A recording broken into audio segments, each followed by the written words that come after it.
Hello, hello, hello, and welcome to today's episode of Her Version. This podcast is dedicated to sharing stories of struggle to triumph, a platform that allows individuals to tell their truth in order to inspire and uplift others. For those of you that are new to this podcast, make sure you like content like this. If you like content like this, make sure you follow, like, and share. I am your host, Sabrina Victoria. Let's jump right in.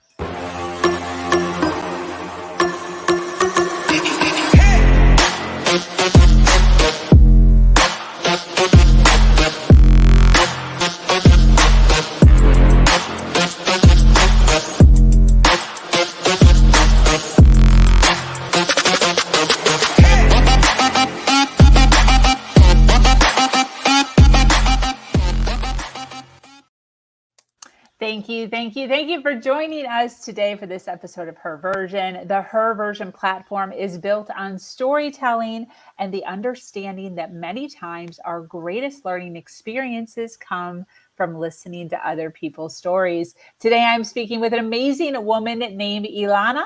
Illeana is here today to tell a journey of compassion, comparison, and disconnected power. Her journey has led her all over the world through studies of spirituality, metaphysics, unseen realms, and new age ideas. We will be touching on religion, disempowering beliefs, and her love for transforming lives. I am so excited for this podcast. Hello, lady. How are you? The reason I say a little nugget is my own story. My dad, when he was like, he's told this story a few times, and I'm going to totally butcher it. So, Dad, if you're listening, he tells, because we were raised as Jehovah's Witnesses. So this is like a story he would tell us in order to keep us in line for being a Jehovah's Witness. And my parents are still witnesses, by the way. So he tells this story of before he became a Jehovah's Witness. He was in his 20s or something, late 20s. He went to the library and he rented, whatever that is. What is it called when you don't rent? You like loan, borrow. A book from a few books on new age stuff, like woo-woo stuff is what we call it now. And maybe even some witchcraft. I don't remember. But something that was not, it was exactly what you said, like non-religion spirituality kind of stuff. And he said he got into his car, had the books in the passenger seat. He's driving. My dad is super knowledgeable. One of the things that I love about my dad, he can absorb stuff. He's like a forever learner. Unfortunately, he's just learning the same stuff. Kind of like what you said. They live in a very small world. So my dad got stuck there. Yeah. And unfortunately, for all of us, it just stopped there. So he tried, though. So he has these books, and something happened while he was driving. Like, I don't know if he like felt a cold hand on his arm or if like the car wheel turned. Something super spooky happened while he was driving that led him to believe that the demons were coming for him. Now, he was raised as a Catholic, so he was not a Jehovah's Witness yet, but he was like really religious Catholic. Not really, but like he was a Catholic. So he turned the car around, went back to the library, and gave the books back. Right. Because he was certain that he had invited the devil into his life.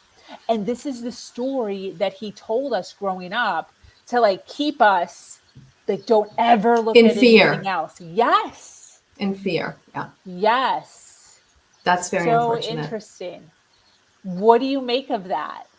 Coincidence? Yeah, I mean, I think it's a subconscious thing because especially in these very powerful religions, you have people who really indoctrinate very strongly, and there's very specific ways to behave and specific things that will happen if you don't behave in that way.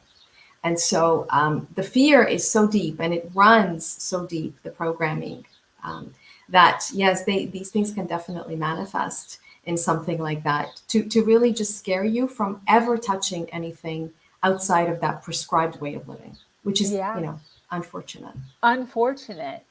Yeah. But even to this day, I just wonder, like, how much of that, now that I know what I know, how much Yeah. of that was just his internal body just doing something Yeah, to, because he was like, there's a part that was obviously resisting and terrified yeah, about what he was doing, right? Like, I shouldn't be doing yes, this, I shouldn't be doing this, I shouldn't be doing this. So we can scare ourselves, and sometimes people scare themselves to death. I'm sure you've heard of these situations, right? yeah, We have very powerful minds, so yeah, it's very unfortunate. Of course, now this stuff has become much more mainstream too. I'm sure yeah. when he did this, it would have been what, the 1970s Yeah, or something like that. Yeah, he's like probably 68, yeah. 65, somewhere around there, yeah. And at the time, it was completely unknown and very woo woo, and stay away from that. Now, of course, it's so much more mainstream, and there's so much more information out there. So there's a lot in those realms, and I don't agree with everything that's out there, but I always tell, I have my Facebook group of over 600 ladies, and we talk about these things, and I always tell them to trust their inner guidance. Yeah, If it resonates with you, it resonates with you, and if it doesn't, just let it go. It's okay. Not everything is for everybody. That's really exactly. important thing to know. Exactly. I totally agree with that. Just because, like, we're discussing something on here doesn't mean that this is the way for everybody. Exactly. It's This just, is my experience. it's being open to, we don't know what we don't know. So Exactly. how are we supposed to know that there's any other way of thinking unless we invite someone like you onto the platform to speak about it, so that we can get a little bit of feel for it, and then just and be like, oh my gosh, wow, and move towards, or not so much, but at least That's now we right. know. Yes. But there's no way of knowing unless, Exploring is always interesting, but you have to have that curiosity and that openness. the curiosity is key. Yeah, and not be living in fear of everything that you don't know. Just because you don't know something, you're not familiar with it, it doesn't mean it's necessarily frightening. Yeah, definitely.